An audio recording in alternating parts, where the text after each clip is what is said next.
20 hommes vêtus de costumes sur mesure à 10 000 € étaient assis dans un salon privé, riant aux éclats, persuadés que leur secret était bien gardé derrière les murs capitonnés du restaurant le plus exclusif de Paris. Ils pensaient que la barrière d'un dialecte rare et obscur protégerait leur conspiration visant à ruiner un empire industriel français. Pour eux, la serveuse qui versait le vin n'était qu'un meuble, une domestique invisible, une silhouette en uniforme noir qui ne pouvait en aucun cas comprendre la carte routière vers la destruction qu'ils discutaient ouvertement entre la poire et le fromage. Ils avaient tort. Ils ignoraient que la jeune femme tenant le plateau en argent détenait le pouvoir de les anéantir tous, qu'un seul faux mouvement, un seul murmure de sa part, et leur soirée entière exploserait en un scandale retentissant. Ceci est l'histoire de la façon dont une serveuse a sauvé un milliardaire. Le tintement du cristal de baccarat contre l'argenterie massive était la seule musique autorisée à la réserve impériale, l'établissement gastronomique le plus sélect du 8e arrondissement, à 2 pas des Champs-Élysées. C'était un lieu où les contrats ne se signaient pas avec de l'encre, mais avec des poignées de main au-dessus de bouteilles de grand cru coûtant plus cher qu'une petite voiture citadine. Solène ajusta le col de son uniforme noir rigide, ses doigts tremblant légèrement sous le tissu amidonné. Elle vérifia son reflet dans la surface en laiton poli de la machine à expresso. Les cernes sombres sous ses yeux étaient soigneusement dissimulées avec un correcteur bon marché acheté au supermarché. Elle avait 24 ans, mais ce soir, elle en paraissait 50, le poids de la fatigue écrasant ses épaules. Table 4, Solène. Aboya Marc, le chef de salle, sans même prendre la peine de lever les yeux de sa tablette numérique. Marc était un homme qui considérait la gentillesse comme une inefficacité impardonnable dans le monde de la restauration de luxe, un défaut de caractère à éradiquer. Et ne gâche pas ça, ajouta-t-il d'un ton sec. Monsieur Delacroix reçoit le groupe Alpha. Si une seule goutte de vin tache la nappe en lin blanc, tu es viré sur le champ. Je me fiche de ton loyer ou des frais médicaux de ta mère, c'est clair? Oui, Marc, murmura Solène, serrant son plateau si fort que ses jointures blanchirent. Elle connaissait les enjeux mieux que quiconque. Sa mère, Sarah, était assise dans un centre de dialyse de l'autre côté de la ville, à l'hôpital Necker, le compteur tournant sur des factures de soins non remboursés et de transports spécialisés que Solène ne pouvait pas payer. Ce travail, avec ses uniformes humiliants et sa clientèle arrogante, était la seule chose qui les empêchait, elle et sa mère, de se retrouver à la rue, expulsés de leur petit appartement de banlieue. Les pourboires à la réserve impériale pouvaient changer une vie, à condition de survivre au service sans commettre l'irréparable. Monsieur Arthur Delacroix était une légende à Paris, un magnate de la technologie qui avait bâti son empire sur l'énergie verte et durable. Il était l'un des rares milliardaires qui semblait réellement avoir une âme, un homme qui croyait encore en l'honneur. Il laissait des pourboires généreux, demandait des nouvelles des familles du personnel et traitait les serveurs comme des êtres humains dignes de respect. Ce soir, cependant, il semblait nerveux, presque fragile. Solène se dirigea vers la section VIP privée, le salon or, situé derrière de lourds rideaux de velours cramoisi. À l'intérieur, l'air était épais, saturé du parfum d'eau de Cologne coûteuse et de la fumée de cigares cubains. Arthur Delacroix était assis au bout de la longue table en acajou. Il paraissait pâle. Autour de lui se trouvaient 20 hommes, les investisseurs. À leur tête se tenait un homme nommé Ziad, un milliardaire venu du Golfe, dont la réputation pour les prises de contrôle impitoyables était murmurée avec crainte dans les couloirs de la Défense. Ziad était beau d'une manière terrifiante. Il portait un costume qui lui allait comme une seconde peau, ses yeux sombres scannant la pièce comme un prédateur évaluant un troupeau de gazelles. Les 19 autres hommes étaient ses conseillers, avocats, arrangeurs et partenaires silencieux. « Monsieur Delacroix », dit Ziad, son français étant parfait, poli dans les meilleures écoles internationales. Cette fusion ne résoudra pas seulement les problèmes de liquidité de votre entreprise, mais étendra votre réseau d'énergie propre à tout le Moyen-Orient. C'est le partenariat du siècle. Arthur Delacroix sourit, mais le sourire n'atteignit pas ses yeux. « J'apprécie l'offre, Ziad, Mais les conditions concernant le conseil d'administration, céder le contrôle majoritaire, est difficile pour moi. C'est l'œuvre de ma vie. C'est la norme pour un investissement de 5 milliards d'euros, répliqua Ziad avec douceur, écartant les mains en signe d'ouverture. Nous achetons la confiance, Arthur, pas seulement des actions. Solène se déplaça silencieusement vers la table pour verser l'eau minérale. Dans le service haut de gamme, le but était d'être un fantôme, de servir sans être vu, d'anticiper les besoins avant même qu'ils ne soient exprimés. Alors qu'elle se penchait pour remplir le verre de Ziad, il ne la regarda même pas. Il fit simplement un geste de la main dédaigneux vers son voisin, un homme avec une cicatrice traversant son sourcil. Puis l'atmosphère changea subtilement. Ziad se pencha en arrière, prit une gorgée d'eau et s'adressa à l'homme cicatrisé. Mais il ne parle pas en français. Il ne parle pas non plus en arabe standard. Il passa à un dialecte guttural rapide, un mélange spécifique et rugueux de langue tribale bédouine et d'argot nord-africain qui était presque éteint, parlé uniquement dans un groupe très spécifique de villages près de la frontière où la famille de Ziad trouvait ses origines. C'était une langue sûre, un code impénétrable. Pour l'oreille non entraînée, cela ressemblait à du charabia indéchiffrable. Ziad sourit à Arthur Delacroix tout en parlant à l'homme cicatrisé dans le dialecte. « Regarde-le », dit Ziad dans la langue rude. Le mouton transpire avant l'abattage. L'homme cicatrisé gloussa, ramassant son menu relié de cuir. Il pense qu'il sauve son héritage. À minuit, il signera l'arrêt de mort de tout le trust familial. Solène se figea. Le pichet d'eau plana dangereusement au-dessus du verre en cristal. Son cœur martela contre ses côtes comme un oiseau affolé. Elle connaissait ce son. Elle connaissait ce rythme, cette cadence particulière. Lorsque Solène était enfant, son père avait été anthropologue culturel et diplomate stationné dans les déserts profonds du Levant et du Maghreb. Elle n'avait pas seulement vécu dans les capitales aseptisées, elle avait passé 6 ans à courir pieds nus à travers les villages mêmes où ce dialecte était né. C'était sa langue secrète d'enfance, la langue qu'elle parlait avec sa nounou, Amira, pour cacher des secrets à ses parents. Elle comprenait chaque mot, chaque nuance, chaque insulte. « Un oubli, mademoiselle ?» demanda doucement Arthur Delacroix, remarquant son hésitation prolongée. Solène revint brutalement à la réalité. « Toutes mes excuses, monsieur, » dit-elle, sa voix restant stable malgré le tremblement de terre qui secouait sa poitrine. Elle versa l'eau pour Arthur. « Merci, Solène, » dit Arthur, offrant un sourire fatigué qui creusait ses rides. « Messieurs, allons-nous commander ?» Ziad se tourna vers Arthur, son visage étant un masque parfait d'étiquette commerciale polie. « Bien sûr, Arthur, nous ne sommes pas pressés. Nous voulons que vous vous sentiez à l'aise. » Puis Ziad tourna légèrement la tête vers l'homme à sa gauche, un avocat nommé Hakim. « Assure-toi que la société écran au Caïman est prête, » dit Ziad dans le dialecte. Sa voix basse et rapide. « Au moment où il signe le transfert des actions de classe B, nous liquidons les actifs. Nous dépouillons l'entreprise d'ici demain matin. Il se réveillera propriétaire d'1 milliard d'euros de dettes. Et le fonds de pension des employés ?» demanda Hakim dans la même langue. Ziad rit doucement, un son froid comme l'acier.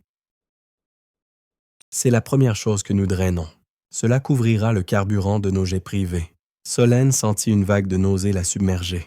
Ce n'était pas une transaction commerciale, c'était un braquage. Un vol de 5 milliards d'euros se déroulant à la vue de tous, et la victime était assise juste là, ajustant sa cravate en soie, pensant qu'il sauvait son entreprise et ses employés. Elle recula de la table, serrant le pichet d'eau vide contre elle comme un bouclier dérisoire. Elle devait faire quelque chose, mais qui la croirait? Elle était une serveuse gagnant le SMIC. Ils étaient des milliardaires intouchables. Si elle parlait, elle serait virée. Si elle avait tort, elle serait poursuivie en justice pour diffamation. Mais si elle restait silencieuse, Arthur Delacroix, le seul homme riche et décent qu'elle ait jamais rencontré, serait détruit, et avec lui, des milliers d'employés.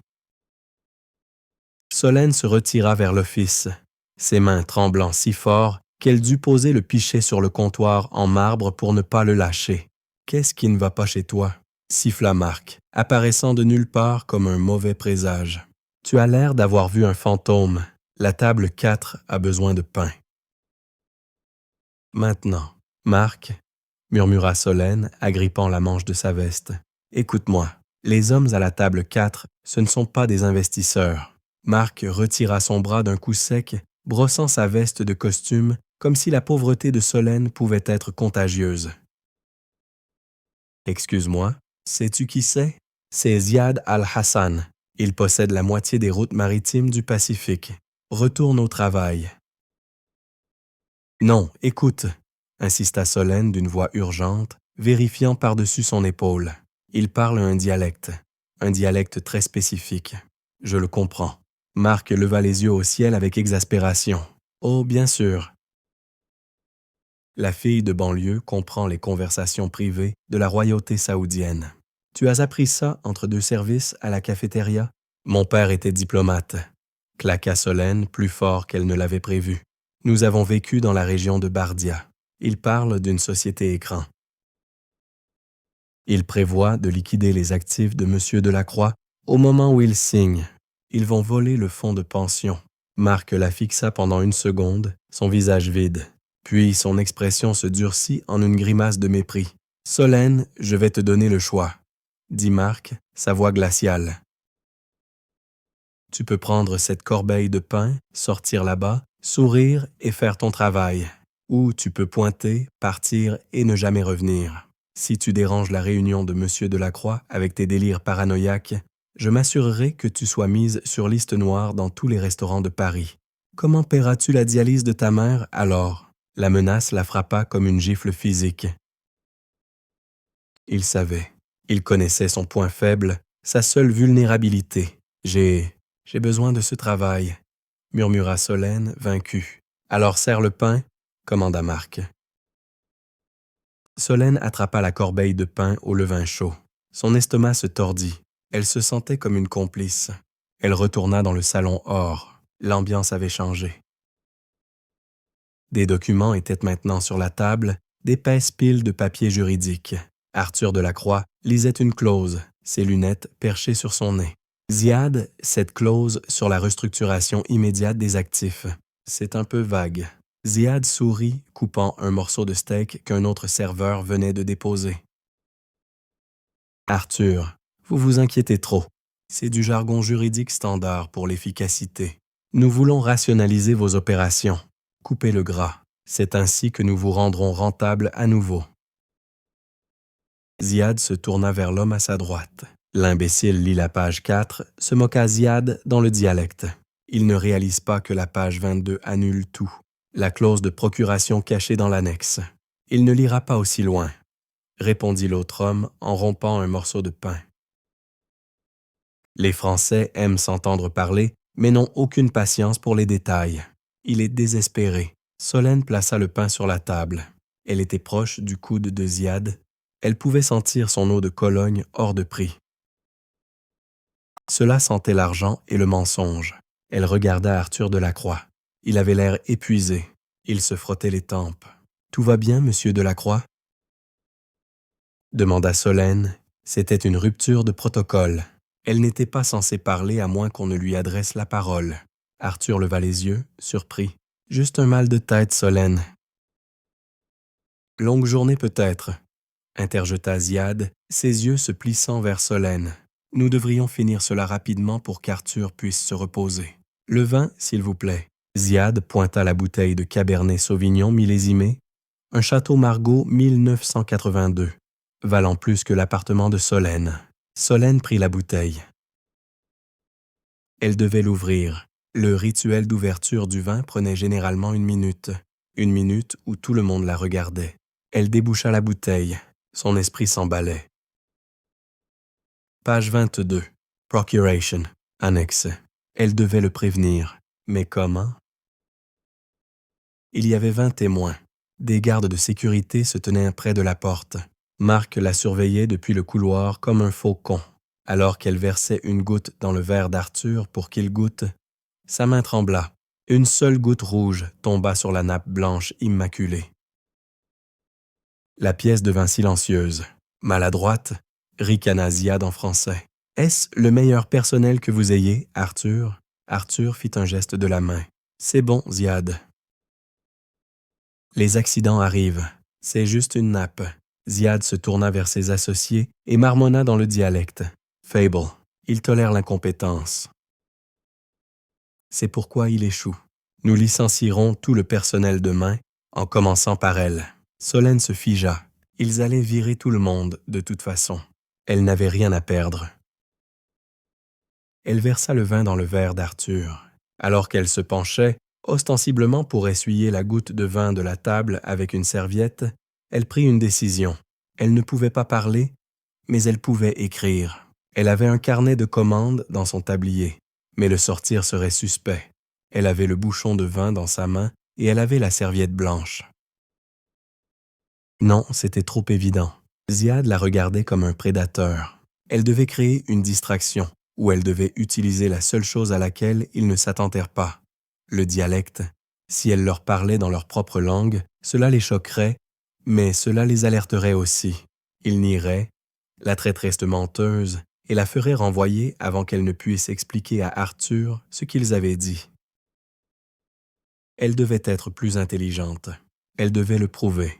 Solène recula. « Je vais chercher une serviette propre, monsieur. » Elle retourna à l'office. Son cœur battait si fort qu'elle pensait s'évanouir. Elle vit la pile de serviettes en lin frais. Elle vit aussi un stylo en argent posé sur le comptoir près du livre de réservation. Elle attrapa une serviette et le stylo. Elle écrivit 3 mots sur le pli intérieur de la serviette.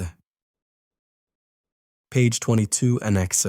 Elle plia la serviette parfaitement pour que l'écriture soit cachée à l'intérieur. Elle prit une profonde inspiration. C'était le moment. Elle retournait dans la fosse au lion. Alors qu'elle approchait de la table, Ziad levait son verre. « À l'avenir, dit Ziad, à l'énergie de la croix. À l'avenir, querrèrent les hommes. » Arthur tendit la main vers son verre. « Votre serviette, monsieur, » dit Solène, sa voix étonnamment stable.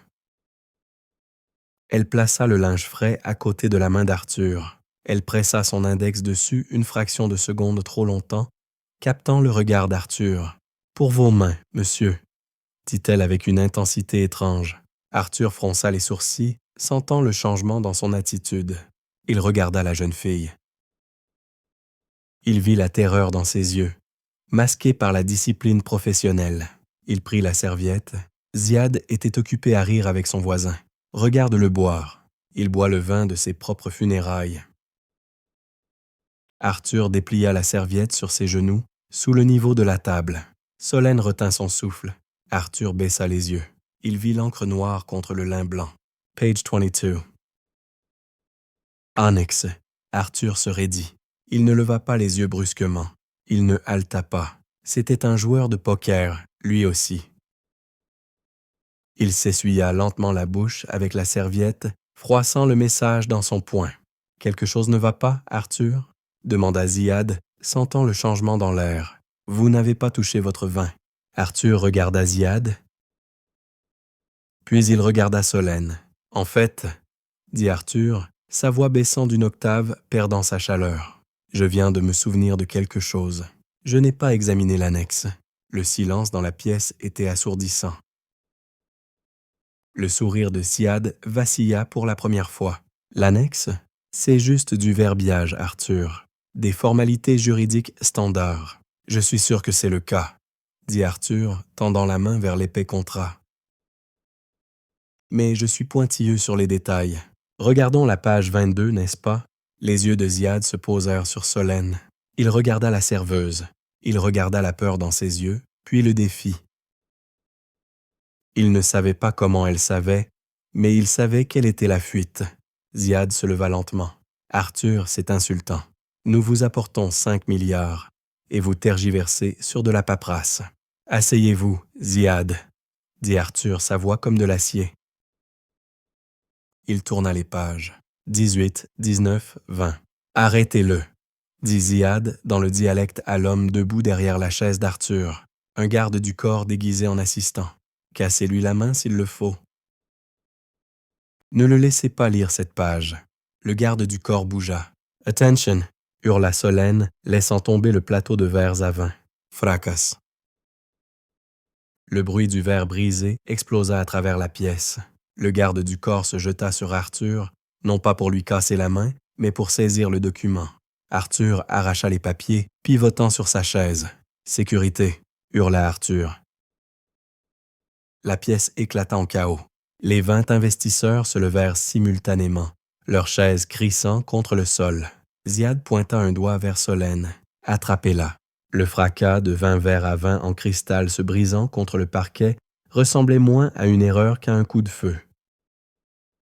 Des éclats de verre volèrent comme des shrapnels, scintillant dans la faible lumière ambiante du salon or. Solène ne cria pas. Elle n'avait pas l'air dans ses poumons pour cela. Elle regarda le garde du corps, un homme bâti comme un distributeur automatique, avec un cou épais comme une souche d'arbre, se jeter par-dessus la table en acajou. Sa cible n'était plus les documents. C'était Arthur Delacroix. « Reculez !» cria Arthur, affichant une agilité surprenante pour un homme de 60 ans. Il donna un coup de pied dans sa lourde chaise en chêne vers l'arrière, créant une barrière entre lui et l'assaillant. Le garde du corps s'écrasa contre la table en voyant le reste de la porcelaine et de l'argenterie cliqueter au sol. Le lourd contrat, l'arrêt de mort d'1 milliard, glissa sur la surface polie et tomba près des pieds de Solène. « Scellez la pièce !» aboya Ziad en français, sa voix coupant à travers la panique. 2 des investisseurs les plus proches de l'entrée bougèrent avec une précision militaire. Ils claquèrent les lourdes doubles portes. Solène entendit le clic sinistre du pêne dormant, glissant dans son logement, suivi du coincement d'une chaise sous la poignée. Ils étaient piégés. De l'extérieur, des cris étouffés pouvaient être entendus. Marc, le gérant, perdait probablement la tête, martelant la porte, mais le salon or était insonorisé pour la confidentialité. La confidentialité même sur laquelle Ziad avait insisté était maintenant leur cellule de prison. Personne ne sort tant que ce n'est pas signé, déclara Ziad, lissant son revers. Le vernis de l'homme d'affaires poli avait complètement disparu. À sa place se tenait un seigneur de guerre en costume Brioni. Arthur se tenait le dos contre le mur drapé de velours, sa poitrine se soulevant. « C'est un enlèvement, Ziad. Tu sais que j'ai la sécurité dehors. »« Ta sécurité est dehors, » répondit calmement Ziad, enjambant le verre brisé. « Et nous sommes à l'intérieur. Le temps qu'ils enfoncent cette porte, tu auras signé l'addendum, et nous aurons une vidéo de toi le faisant volontairement. Ou, Ziad fit une pause, ses yeux glissant vers Solène. Ou nous aurons un accident tragique impliquant une serveuse maladroite et une bouteille de vin cassée. » Solène se figea. La menace était claire. Elle était le levier. Le garde du corps qui s'était jeté sur Arthur tourna son attention vers elle. Il s'avança, écrasant le verre sous ses bottes. « Ramasse le contrat !» grogna le garde du corps à son adresse. Solène baissa les yeux sur les papiers à ses pieds. Elle regarda Arthur, qui était pâle et acculé. Elle regarda Ziad, qui l'observait avec la froide curiosité d'un scientifique disséquant une grenouille. « J'ai dit, ramasse-le !» cria le garde du corps, levant la main pour la frapper. « Ne la touchez pas !» hurla Arthur, s'avançant. Mais un autre investisseur le repoussa violemment contre le mur, assez fort pour lui couper le souffle. Solène se pencha. Ses doigts effleurèrent le papier, mais au lieu de le ramasser, elle fit quelque chose qui défiait tout instinct de survie. Elle se souvint des leçons de son père. Elle se souvint de la fierté des tribus bédouines avec lesquelles elle avait grandi, des gens qui valorisaient l'honneur au-dessus de la vie. Elle se redressa, laissant les papiers sur le sol. Elle regarda directement Ziad et elle parla. Elle ne parla pas en français. Elle parla dans le dialecte, la langue rude, dure et poétique du désert profond. « Tu es une honte pour le nom de ton père, Ziad al-Hassan, » dit Solène, son accent impeccable portant la cadence spécifique des tribus du Nord. Un invité qui trahit son hôte mange de la cendre dans l'au-delà. Le silence qui suivit fut absolu. Il était plus lourd que le silence avant que le verre ne se brise. Les yeux de Ziad s'écarquillèrent. Le garde du corps s'arrêta à mi-pas, sa main planant dans l'air. Les autres investisseurs se regardèrent avec un choc authentique. Ce n'était pas juste de l'arabe, C'était l'heure arabe. C'était un dialecte tribal localisé qu'une serveuse blanche dans un restaurant parisien n'avait aucune raison de connaître. Ziad fit un pas lent vers elle. « Qui es-tu » murmura-t-il en français. « Je suis la fille qui a tout entendu » répondit Solène, repassant au français, sa voix tremblante mais forte. « J'ai entendu dire à Hakim de préparer les comptes au Caïman. J'ai entendu ta blague sur le fonds de pension. J'ai entendu que tu traitais Monsieur Delacroix de mouton. » Elle se tourna vers Arthur. « Monsieur Delacroix, la page 22. Leur accorde une procuration totale sur tous vos actifs immédiatement après la signature. Ils n'investissent pas. Ils dépouillent l'entreprise. Ils prévoient de vous mettre en faillite d'ici demain matin pour couvrir leurs propres dettes à Dubaï. Espèce de petite menteuse. » Hakim, l'avocat, se jeta sur elle. « Non. » Ziad commande. Hakim se figea. Ziad regarda Solène avec une nouvelle expression. Ce n'était pas de la peur, mais c'était du calcul. L'équation avait changé. Elle n'était plus un meuble. Elle était une joueuse. « Tu as une très bonne oreille, » dit doucement Ziad. « Mais tu as une langue très pendue. Sais-tu ce qui arrive aux espions? » « Je ne suis pas une espionne, » dit Solène, serrant le plateau de service comme un bouclier. « Je suis une serveuse et vous êtes un voleur. »« Je suis un homme d'affaires, » rugit Ziad, perdant son sang-froid pour la première fois. « Et je ne laisserai pas une domestique au SMIC ruiner une transaction de 5 milliards. » Il fit signe au garde du corps. « Fais la taire définitivement. » Le garde du corps sourit. Il mit la main dans sa veste. Il ne sortit pas un pistolet. Ce serait trop bruyant. Il sortit une matraque télescopique en acier. Il donna un coup sec du poignet et le métal s'étendit avec un cliquetis net. Arthur hurla « Non !» et se jeta sur le garde du corps. C'était un mouvement courageux mais insensé. Arthur avait 65 ans. Le garde du corps en avait 30 et était entraîné pour tuer. Le garde du corps frappa simplement Arthur du revers de la main en voyant le milliardaire s'écraser contre le buffet.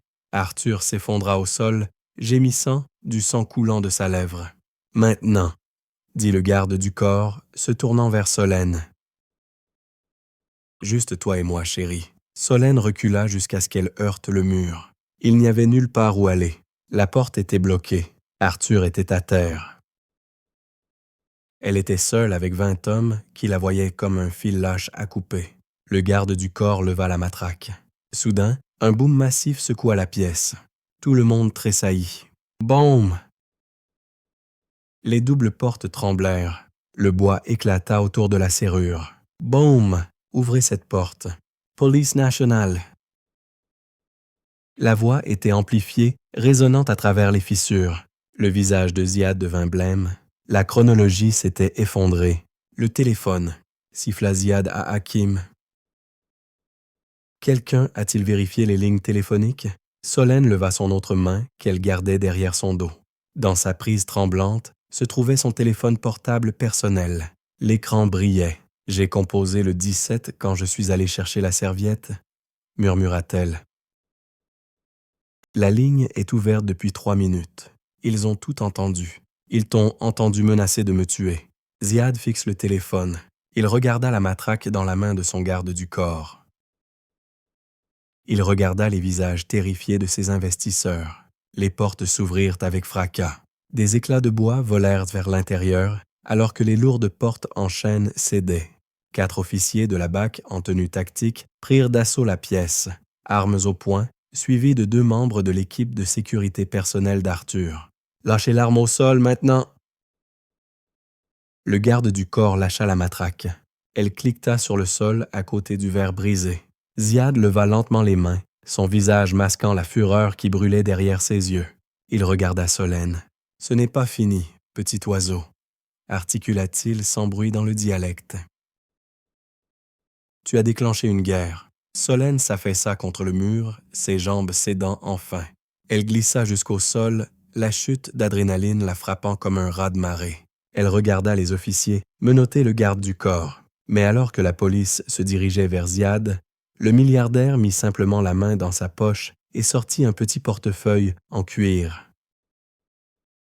Il montra un badge. Passeport diplomatique, dit Ziad avec fluidité au sergent. Vous ne pouvez pas me toucher. J'ai l'immunité. Le sergent hésita. Il regarda le badge, puis la destruction dans la pièce. Solène sentit un puits froid dans son estomac.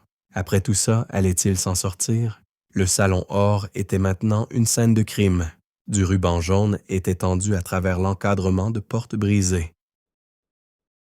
L'air sentait encore le vin cher et la peur. Arthur Delacroix était assis sur une chaise qui avait été redressée par un ambulancier, tenant un sac de glace sur sa mâchoire enflée. Il repoussa la suggestion d'une civière. Ses yeux étaient fixés sur Solène, qui était assise à une table voisine, donnant une déposition à un inspecteur. Marc, le gérant, planait nerveusement. Il transpirait abondamment, regardant entre la police, M. Delacroix et la salle ruinée. « Je n'avais aucune idée », disait Marc à quiconque voulait l'écouter. « Je dirige un établissement respectable. Si j'avais su que Solène allait provoquer nos invités VIP... » Provoquer? La voix d'Arthur tonna. Il se leva, grimaçant légèrement. « Marc, ferme-la. » La bouche de Marc se ferma net. Arthur marcha vers Solène. Il regarda l'inspecteur. « Donnez-nous un moment. » L'inspecteur acquiesça et recula. Arthur regarda Solène. Elle paraissait petite, son uniforme taché de vin, ses cheveux en désordre. Elle ressemblait à une gamine, mais ses yeux étaient vieux. « Tu m'as sauvé la vie, » dit Arthur doucement. « Et tu as sauvé mon entreprise. Pourquoi? » Solène leva les yeux. « Parce que c'était la bonne chose à faire, et parce que vous avez demandé des nouvelles de ma mère le mois dernier. Vous avez demandé comment se passait son traitement. Personne d'autre ne demande. » Les yeux d'Arthur s'adoucirent. Il semblait la voir pour la première fois, non pas comme une serveuse, mais comme une personne. « Le dialecte, » dit Arthur. « Comment. »« Mon père, » expliqua brièvement Solène. Il était diplomate. « J'ai grandi dans les zones frontalières. Je parle 4 langues, Monsieur Delacroix. Mais ce dialecte, il est rare. Il pensait que c'était un code secret. C'en était un, dit Arthur sombrement. Jusqu'à ce que tu le casses. » De l'autre côté de la pièce, Ziad Al-Hassan se tenait près de la fenêtre. Il n'était pas menotté. Sa revendication d'immunité diplomatique était en cours de vérification par le Quai d'Orsay. Et en attendant, la police hésitait à arrêter un milliardaire étranger ayant des liens avec la famille royale. Ziad était au téléphone, parlant rapidement en arabe. Il raccrocha et marcha vers l'endroit où Arthur et Solène se tenaient.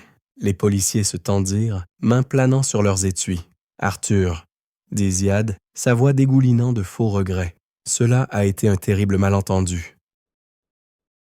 Mon garde du corps, il est trop zélé. Il a mal compris la situation. Je veillerai à ce qu'il soit puni. »« Arrête tes conneries, Ziad, » cracha Arthur. « Je sais pour les comptes aux Caïmans. Je sais pour le plan du fonds de pension. » Ziad haussa les épaules. « Les affaires sont la guerre, Arthur. Parfois on gagne, parfois on perd. Aujourd'hui, tu as eu de la chance parce que ta serveuse a des talents cachés. Mais soyons raisonnables. Aucun contrat n'a été signé. Aucun argent n'a été volé. Il n'y a pas de crime ici. Seulement une intention, et on ne peut pas poursuivre l'intention. » Ziad tourna son regard vers Solène. Il mit la main dans la poche de sa veste. La police tressaillit, mais il ne sortit qu'un chéquier. Il déboucha un stylo-plume en or. Il griffonna quelque chose rapidement, déchira le chèque et le tendit vers Solène. « Tu es une fille intelligente, » dit Ziad. Les filles intelligentes savent quand accepter une victoire. Ceci est un chèque de 100 000 €. Considère cela comme un pourboire. Tout ce que tu as à faire est de dire au gentil policier que tu as mal compris, que tu parles un dialecte différent et que tu as peut-être mal traduit nos plaisanteries amicales comme des menaces. » Solène regarda le chèque. C'était plus d'argent qu'elle ne gagnerait en 5 ans. Cela payerait instantanément les factures médicales de sa mère. Cela payerait le loyer pendant des années. C'était la liberté. Marc, qui écoutait, donna un coup de coude à Solène.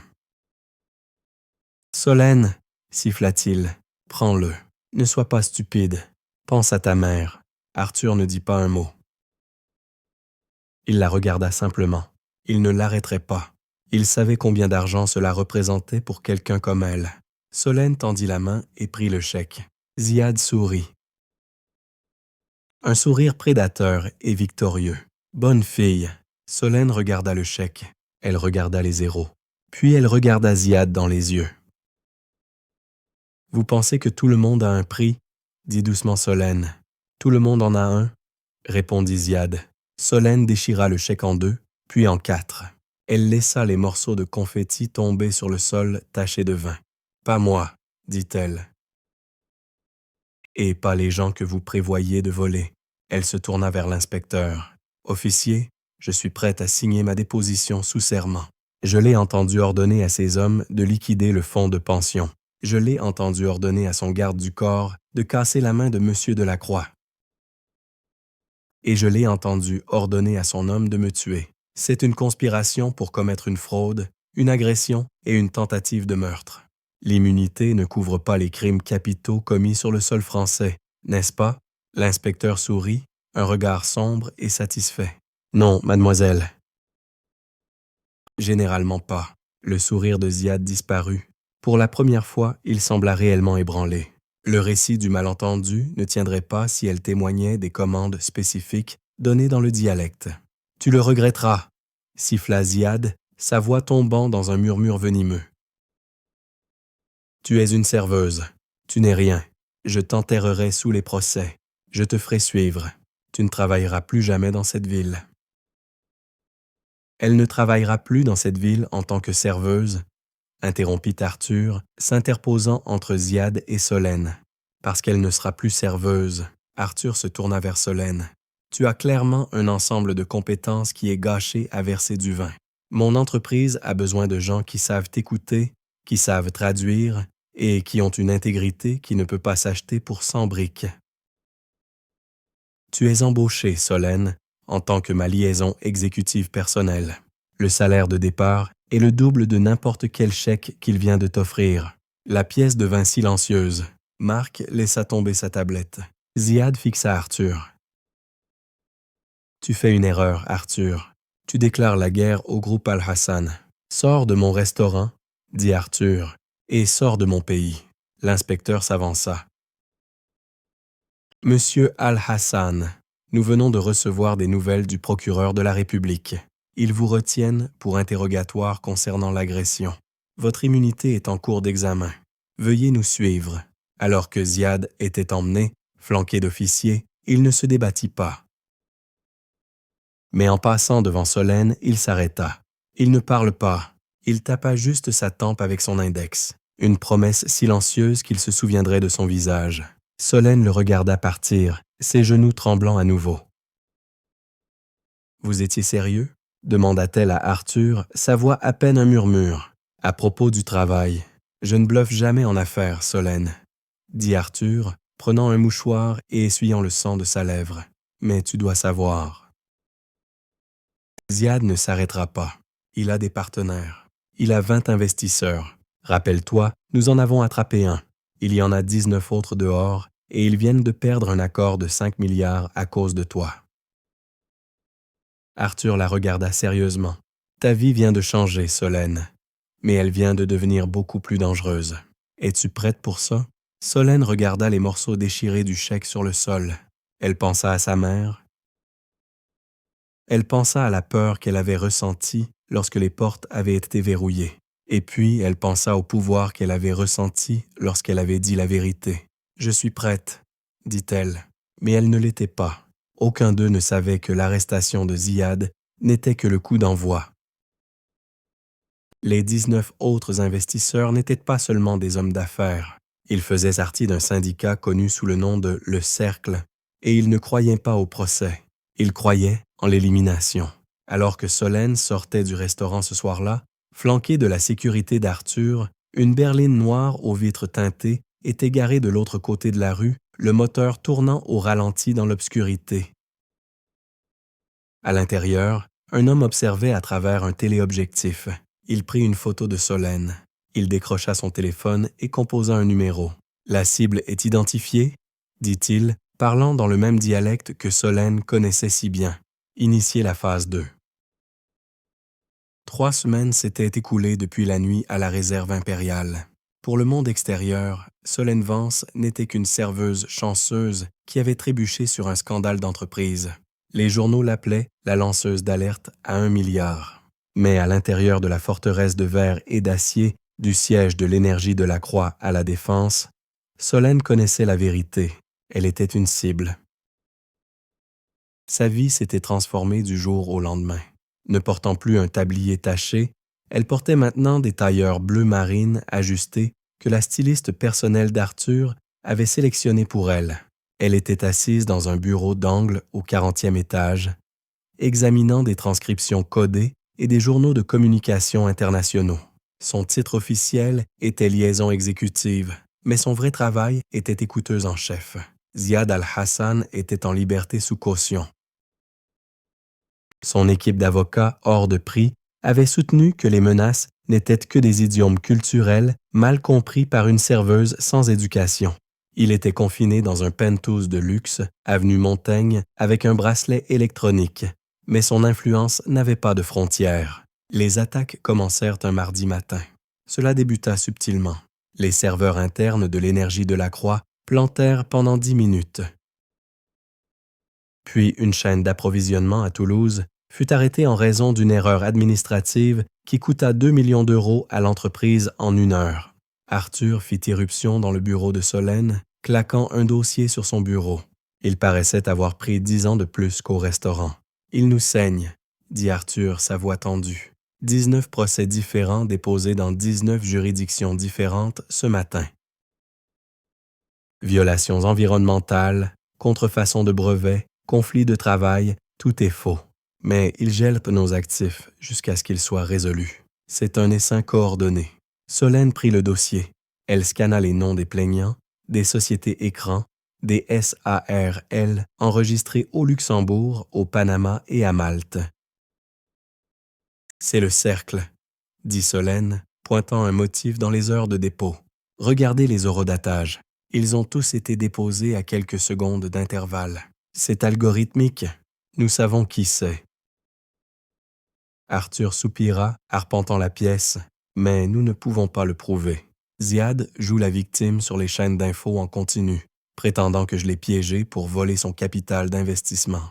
Et les 19 autres investisseurs, ce sont des fantômes. Nous n'avons même pas leur vrai nom, juste les alias qu'ils ont utilisés au dîner. Juste à ce moment-là, le téléphone professionnel de Solène vibra. Ce n'était pas un email, c'était un SMS d'un numéro inconnu. C'était une image. Le sang de Solène se glaça. La photo était granuleuse, prise à distance avec un téléobjectif. Elle montrait le centre de dialyse où sa mère Sarah recevait actuellement son traitement. Au premier plan de la photo, posé sur le capot d'une voiture, se trouvait un seul faucon mort, un symbole de mauvais présage dans la culture bédouine que Solène connaissait si bien. Sous l'image, il y avait un texte dans le dialecte. L'oiseau qui vole trop haut tombe le plus durement. Visitez la chambre 304. Maman, halta Solène, bondissant de sa chaise. Solène, attends, hurla Arthur, attrapant son manteau. Détachement de sécurité maintenant. Le trajet vers l'hôpital fut un flou de sirènes et de silence terrifié. L'équipe de sécurité privée d'Arthur, dirigée par un ancien de la Légion étrangère, calme nommé Colas, entoura Solène alors qu'il se précipitait dans la clinique. Ils firent irruption dans la chambre 304. La mère de Solène dormait paisiblement dans le fauteuil de dialyse, la machine ronronnant rythmiquement à côté d'elle. Elle était indemne, mais posée sur la table de chevet, juste à côté du sac à main de sa mère, se trouvait une petite boîte en bois ornée. « N'y touchez pas !» aboya Colas, repoussant Solène. Il sortit un scanner, vérifiant les explosifs. « C'est propre », marmonna-t-il après un moment. Il ouvrit soigneusement le couvercle avec un stylo. À l'intérieur, ce n'était pas une bombe. C'était un message terriblement personnel. C'était une photographie d'enfance de Solène, une qu'elle n'avait jamais vue auparavant. Elle avait 5 ans, jouant dans le sable dans le village isolé où son père avait été stationné. À l'arrière-plan de la photo, debout dans l'ombre d'une tente, se trouvait un jeune homme, un jeune Ziad Al-Hassan, Solène couvrit sa bouche. « Il me connaissait, murmura-t-elle. Il ne m'a pas juste rencontré au restaurant. » Sa famille, ils étaient les chefs tribaux locaux avec qui mon père négociait il y a 20 ans. Il a su qui j'étais tout le temps. Il y avait une note à l'intérieur de la boîte écrite sur du papier cartonné crème épais, en français cette fois. « Tu penses que tu es le chasseur, Solène?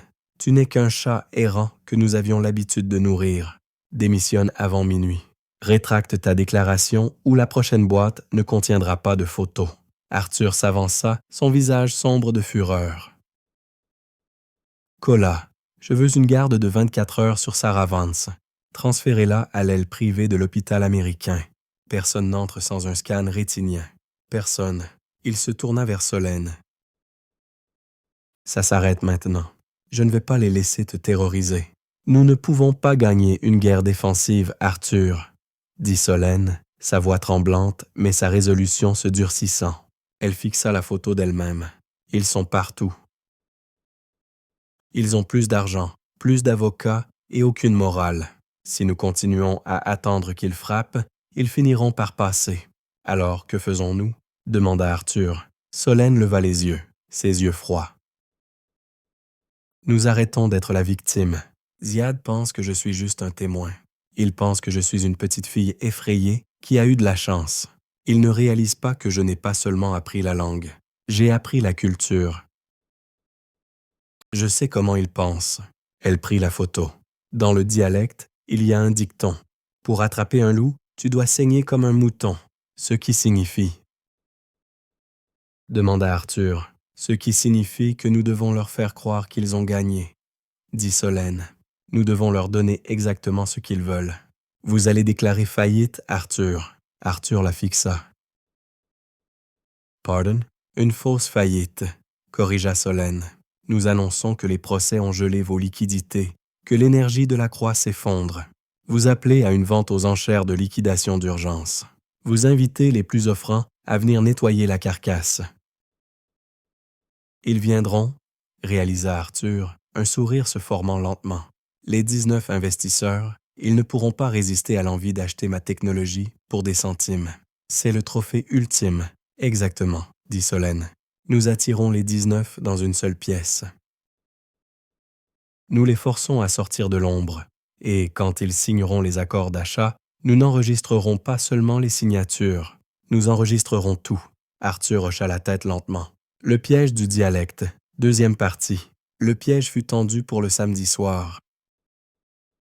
Le lieu était le coffre, un espace événementiel souterrain dans une banque désaffectée près de l'Opéra Garnier. C'était sans fenêtre, insonorisé et sécurisé, parfait pour une vente de liquidation secrète. Arthur avait joué son rôle parfaitement. Il était passé sur BFM Business, l'air échevelé et vaincu, annonçant que l'énergie de la croix était insolvable en raison des litiges en cours. L'action avait chuté de 40% en 2 jours. C'était un bain de sang et les requins encerclaient. Solène était en coulisses dans la salle de contrôle entourée de moniteurs. Elle ne portait plus le tailleur bleu marine. Ce soir, elle était habillée en responsable de la restauration, une chemise blanche, un gilet noir et une oreillette. C'était le meilleur camouflage au monde. Pour les milliardaires, le personnel était invisible. Statue. La voix d'Arthur traversa son oreillette. Il était à l'étage principal, debout à un pupitre, ressemblant en tout point au roi vaincu rendant sa couronne. « Les invités arrivent », murmura Solène, regardant les écrans. « J'en compte 12 jusqu'à présent. » Pas encore de Ziad. Ziad ne peut pas venir, lui rappela Arthur. Assignation à résidence, mais il a envoyé un mandataire. Cherche un homme avec une canne en argent. Solène scanna les caméras. Là, un homme grand, élégant, boitant légèrement avec une canne à pommeau d'argent. Il était flanqué de 2 autres hommes qui semblaient taillés dans le granit. « Je le vois, » dit Solène, « c'est le mandataire. Et les autres, Arthur, ils sont réellement là. » J'en reconnais 3 du restaurant. L'appât avait fonctionné. L'avidité du cercle était plus grande que leur prudence. Ils croyaient qu'Arthur était fini. Ils croyaient qu'ils entraient pour se partager le butin de guerre. Il n'avait aucune idée que le bâtiment entier était câblé avec des microphones haute fidélité réglés spécifiquement pour capturer les chuchotements à basse fréquence. La vente aux enchères commença. Ce n'était pas une vente standard. Il n'y avait pas de cris. C'était un démantèlement silencieux et terrifiant de l'œuvre de la vie d'Arthur. Lot 1. L'infrastructure du réseau éolien de l'Atlantique Nord, annonça Arthur, sa voix creuse. Mise à prix à 200 millions. L'homme à la canne en argent leva une palette. 200 millions, dit Arthur. Est-ce que j'entends 250? Un homme corpulent au fond, investisseur numéro 7, leva la main. Alors que la guerre des enchères s'échauffait, Solène ajusta les niveaux audio. Elle isola les microphones aux tables. Il se mettait à l'aise. Il commençait à parler.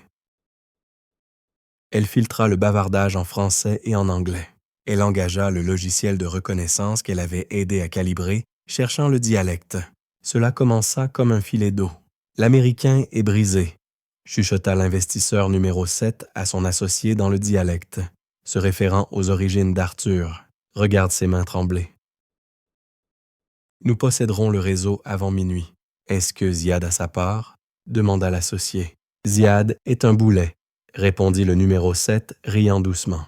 Une fois que nous avons les actifs, nous lâchons Ziad. Il peut pourrir dans son penthouse. Les doigts de Solène volèrent sur le clavier. « Je vous tiens », murmura-t-elle. Elle marqua le clip audio. C'était la preuve de la conspiration. Mais alors, l'homme à la canne en argent, le mandataire de Ziad, tapota son oreillette. Il arrêta d'enchérir. Il regarda autour de la pièce, reniflant l'air comme un prédateur, sentant un piège. Il se leva et marcha vers le pupitre, interrompant Arthur. « Monsieur Delacroix », dit le mandataire, sa voix douce et fortement accentuée. « Avant que nous procédions à l'achat de la division solaire, mon employeur, Monsieur Al-Hassan, a une demande spécifique. » Arthur marqua une pause. « Je ne suis pas en position d'accorder des demandes. »« Oh, je pense que vous l'êtes. » Le mandataire sourit. Monsieur Al-Hassan regarde le flux en direct. Il remarque que votre personnel semble très efficace. Il se souvient spécifiquement d'une certaine serveuse de votre dernier dîner. Solène se figea dans la salle de contrôle. Il exige, continua le mandataire, que la fille, Solène Vance, apporte le contrat final personnellement. Arthur agrippa le pupitre. Elle n'est pas ici. Elle a été virée. Nous savons qu'elle est ici, dit le mandataire, sa voix se durcissant. Nous avons tracé son téléphone jusqu'à ce bâtiment. Faites-la sortir, Arthur, ou les enchères s'arrêtent et nous libérons le ransomware qui est actuellement dormant dans le réseau électrique de votre hôpital, le même hôpital où Madame Vance dort. Le cœur de Solène s'arrêta. Ils avaient piraté l'hôpital. Arthur, dit Solène dans l'oreillette. Je dois sortir. Non, siffla Arthur. C'est un piège. Si je ne le fais pas, il tue ma mère, dit Solène, les larmes piquant ses yeux, et il tue votre entreprise. Je sors. Solène arracha son casque. Elle lissa son gilet. Elle attrapa le dossier en cuir contenant l'accord de vente finale, le faux document qui était censé être le piège. Elle sortit de la salle de contrôle et descendit le long couloir vers la salle principale. Les doubles portes s'ouvrirent. La pièce devint silencieuse. 19 paires d'yeux se tournèrent pour la regarder. Les hommes qui dirigeaient les ombres. Solène marcha vers le centre de la pièce. Elle se sentait comme un gladiateur entrant dans l'arène. Elle s'approcha de l'homme à la canne en argent. « Le contrat », dit Solène, le tendant. Le mandataire ne prit pas le dossier. Au lieu de cela, il se pencha près d'elle, souriant cruellement. « Pensais-tu que nous n'avions pas vérifié les microphones, petit oiseau ?» murmura-t-il dans le dialecte. L'estomac de Solène tomba. « Nous avons acheté ton chef de la sécurité il y a 1 heure. » Le mandataire continua. « L'audio que tu enregistres, il est nourri dans une boucle. Personne n'écoute. Personne ne vient. » Il saisit son poignet. C'était une poigne de fer.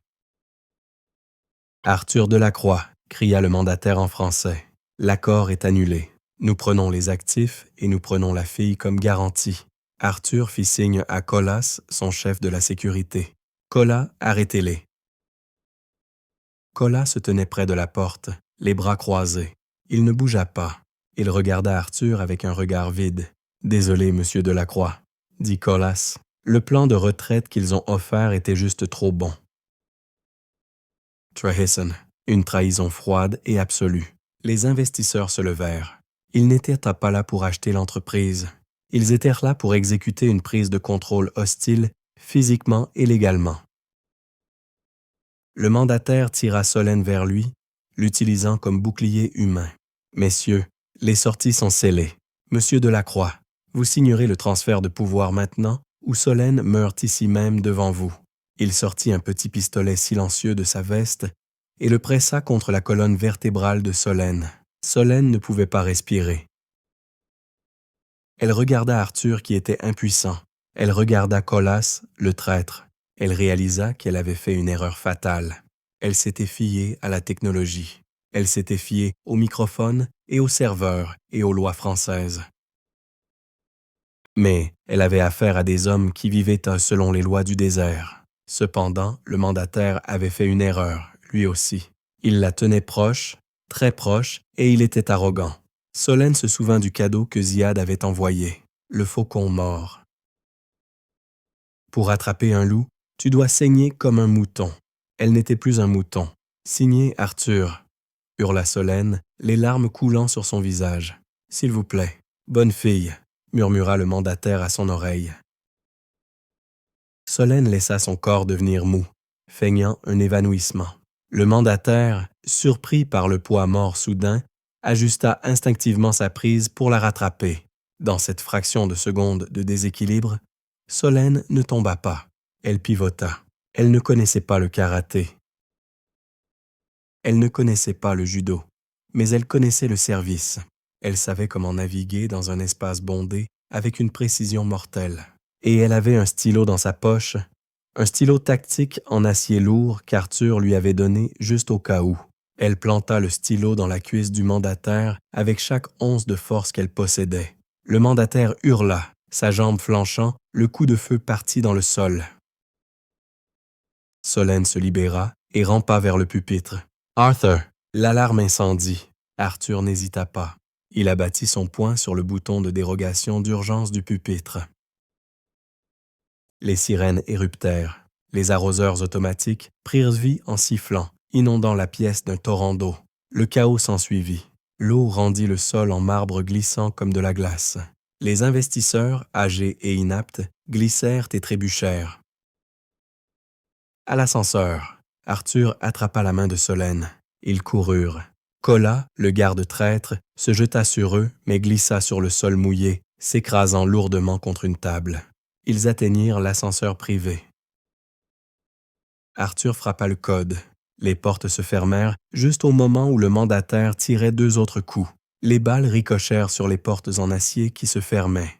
Ils montaient en sécurité pour le moment. Ils possèdent la sécurité du bâtiment. Halta Arthur, l'eau dégoulinant de ses cheveux. Ils attendront dans le hall. Nous n'allons pas dans le hall, dit Solène, essuyant l'eau de ses yeux. Elle sortit son téléphone. Il était trempé mais étanche. « Qui appelles-tu? » « La police ?»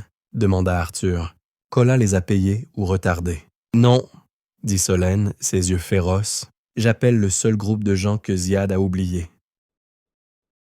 Le seul groupe de gens qui sont invisibles, qui entendent tout et qui détestent les gens comme Ziad plus que nous.